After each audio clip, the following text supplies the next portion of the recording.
खुलुमबाय। आंनि मुङा थरेना बारस्रि बसुमतारी, जिल्ला सनितपुर, गामि सेनं सिबियारि, लासो होग्राजुलि।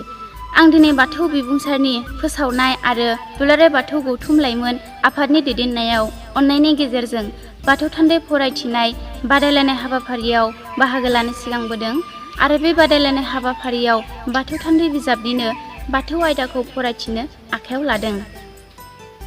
बाथौ फैलाव बिलात लाथानि सोरजिसुमा गुमुरा जोबोर आबर गोनां, जोबोर सोमोनांथाव। मोनफ्रोमबो जिब जिबि बिफां लाइफां सोमजिनायनि गुदिखौ संदाननानै नायोब्ला नुनो मोनो।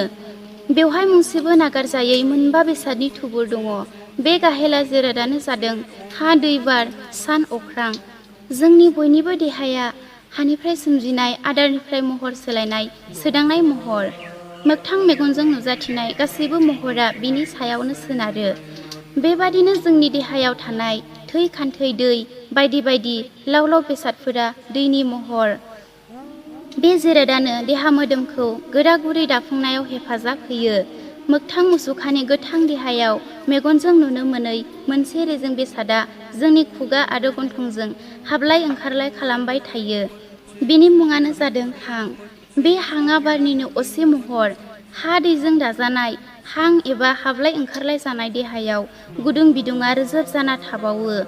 देहायाव नांगौ बादि दुङा सुङा थाबाय थाग्रा बे बिदुङा साननिनो असे महर।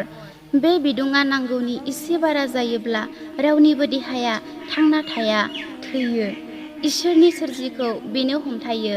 बेबादिनो जोंनि देहानि बयनिबो थाथाय महरा अख्रांनि रोजोब महर। बयनिबो देहानि महरखौ लासै लासै फुदैलांबाय थायोब्ला बे जोबथारनायाव बिन्दो महराव थाहैगोन। बबेखानि गोथौयै नायोब्ला जोंनि बयनिबो उजिनायनि गुदिया बे थरथिं बिन्दोनि सायावनो सोनारो। बे बिन्दो महरखौ फुवारलांबाय थायोब्ला बेनो अख्रांमा महर जाहैयो। बे गासै बिथिंखौ गोथौयै बिजिरनानै नायोब्ला नुनो मोनो गमामायै हा, दै, बार, सान, अख्रांनि बबेबा मोनसेखौ नागारनानै जेबोआनो सोरजिजानो हाया। बेनिखायनो सुबुंनि गाहेला सोरजिनि गुमुर संदानगिरि आफा बाथौ बोराइ सि बोराइया बे मोनबा बेसादनि गुमुरा जोबोर गोथौ होननानै बुंलांदों। बे गोथौ गुमुरखौ बिनिखायनो बा गोथौ बाथौ बुंनाय जायो।